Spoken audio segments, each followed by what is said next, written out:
일반 상업지역은 재개발이 안 되나요? 아니요, 그렇지 않습니다. 재개발은 일단 인기가 좋은 지역이고 오래되면 어디든 할 수 있습니다. 자, 근데 가끔 재개발에 대해서 오해하시는 분들이 있어요. 거기가 이제 재개발로 지정이 됐어요. 재개발 또는 재건축으로 해라 해갖고 지방자치단체나 이런 데서 지정을 하면 많은 분들이 여기 재개발 지정됐다고 투자 가치가 있다고 생각하시는 분들이 있는데요. 여기에서 절대 잊지 말아야 될 건 그 지역이 인기가 있냐 없냐가 가장 우선입니다. 지정하면은 뭐 재개발 됩니까? 건설사, 시행사에서 보기에 저기는 뭐 분양을 해도 분양이 안 될 것 같아. 아니면 뭐 비싸게 분양이 안 될 것 같아.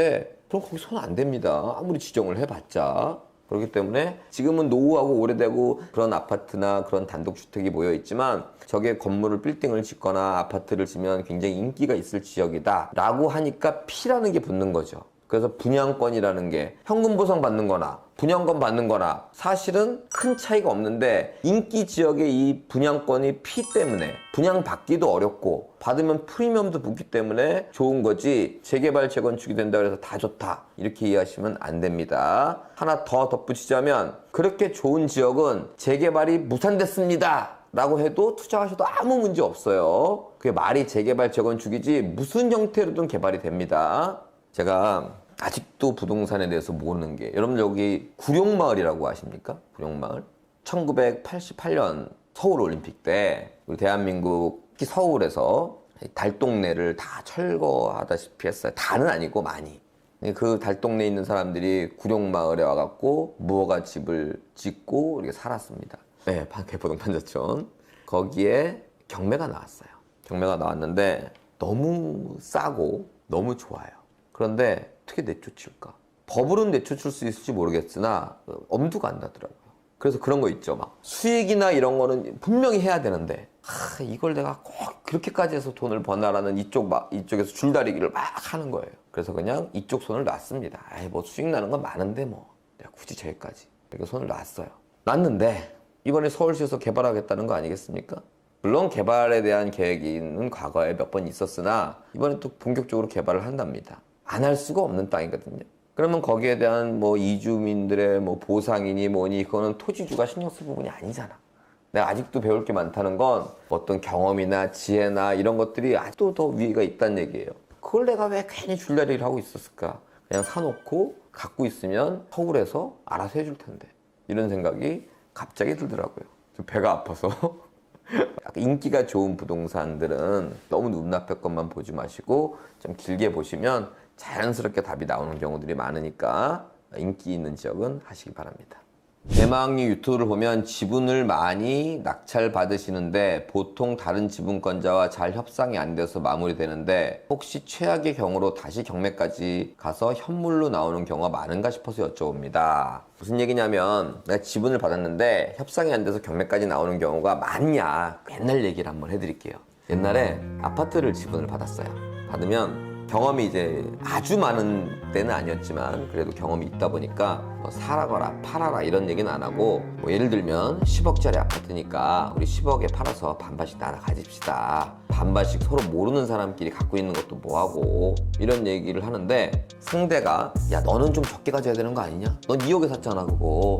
5억 받아가면 나는 그냥 받아가는 거고 넌 3억 수익 남잖아. 이런 제안을 한다거나 나한테 6억을 주고 넌 4억을 가져가라 뭐 이런 제안을 한다거나 뭐 아니면 뭐 무조건 안 한다 그러거나 뭐 이런 여러 가지 나한테 마음에 안 드는 답변을 받곤 했는데 한 번은 이런 적이 있었습니다. 그렇게 말을 하니까 한국 사람이 아닌 거야. 이름도 한국 이름을 쓰고 외모도 한국 사람처럼 생겼는데 한국 사람이 아니더라고요. 한국말을 못 하더라고요. 같이 팔아서 나눠 가집시다 이런 정도의 어휘력을 구사할 수가 없는 외국인이더라고요. 그래서 협상을 하고 싶어도 못하는구나 해서 공유물 분할 청구 소송을 해서 경매까지 넘어가는 직전이었는데 그분이 연락이 왔어요. 연락이 와서 만났더니 같이 팔아서 나눠 갔재요. 전 그때 깜짝 놀랐습니다. 한국말을 원래 할 줄 알았는데 내 앞에서 못한 척을 한 것 같아요. 협상이 안 되게끔. 그래서 나는 그걸 순진하게 믿고 협상이 안 되는구나 하고 왔는데 그분은 그걸 다 알아듣고 뭐 어떻게 되나 지켜보니까 경매로 넘어갈 판이거든 그 물건이. 그러면은 그 외국인도 매매가보다 경매가가 싸다는 건 알아. 물어봤겠지. 그러니까 이거 하지 말고 이걸로 다시 나눠 가집시다라고 다시 협상이 온 적이 있었어요. 그때 얼마나 황당하던지 그분의 얼굴 모양도 거의 생각이 납니다. 10년이 넘은 얘기인데. 무슨 얘기를 하고 싶은 거냐면 나나 너나 누구나 돈을 버는 건 좋아하지만 돈을 잃는 건 싫어합니다. 그래서 어쩔 수 없이 경매에 나오는 케이스를 제외하고는 같이 팔아서 나눠 가질 수 있다면 같이 파는 게 당신도 좋고 나도 좋은 거예요. 그런데 처음에 기싸움이나 감정싸움 등으로 경매 직전까지 가는 경우는 있으나 경매까지 가는 경우는 종종 있다 이렇게 표현한 거는 그때 가서 협상이 이루어질 가능성이 굉장히 높다. 따라서 그 퍼센테이지가 뭐 지분 받으면 다 경매에 나오냐? 그렇지는 않다는 얘기입니다. 제가 아까 꾸준함을 좀 강조했는데요. 저는 좀 IQ가 높지가 않습니다. 좀 하나 배우는데 오래 걸립니다. 근데 장점이 하나 있는 것 같아요. 전 하나 배우면 뭔가 확실하게 배우는 게 있어요.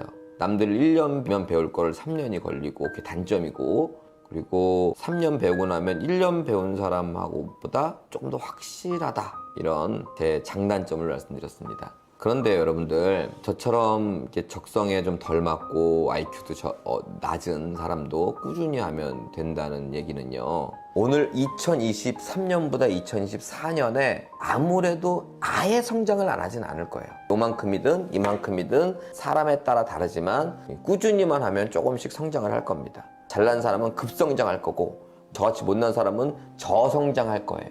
하지만 여기서는 성장한다는 게 중요한 겁니다. 꾸준히만 하면, 경매의 직관적인 건 뭡니까? 싸게 살 수 있다는 거죠. 꾸준히만 하면 조금씩, 저 같은 사람도 조금씩 싸게 사는 방법이나 뭔가를 알기 시작하는 겁니다. 그래서 제가 꾸준히 해라 이 말씀을 드리는 건, 뭐 내가 한 달을 바짝 해봤더니 이런 건 효과가 없습니다. 효과가 없고 한 최소 3년? 최소입니다, 최소. 그때부터 이제 효과가 나타나는데, 그 효과가 나타나면 나한테 확신도 드는 겁니다. 내가 4년 하면, 5년 하면 더 좋고 더 싸고 돈에 대해서 더 잘 알겠구나, 이런 확신이 들기 시작하면 이제 거기서는 잘 못 떠나거나 안 떠나죠. 경매를 포기하거나 뭐 투자를 포기하시는 분들은 다 1년 안짝에서 그런 일들이 벌어지거든요. 그렇기 때문에 여러분들 다시 한번 강조하지만 꾸준함, 제가 계속해서 방향을 제시해 드릴 테니까 꾸준히만 좀 해보셔갖고, 제가 계속 말씀드리는 거 있죠? 한 10년 후에는 똑같이 대화를 나누고 있어요, 지금 뭐 여러분들하고. 그런데 부동산 자산이든 현금 자산이든 뭐든 간에 이만큼 두둑해져서 지금 대화를 나누고 있는 그런 모습을 상상해 보겠습니다.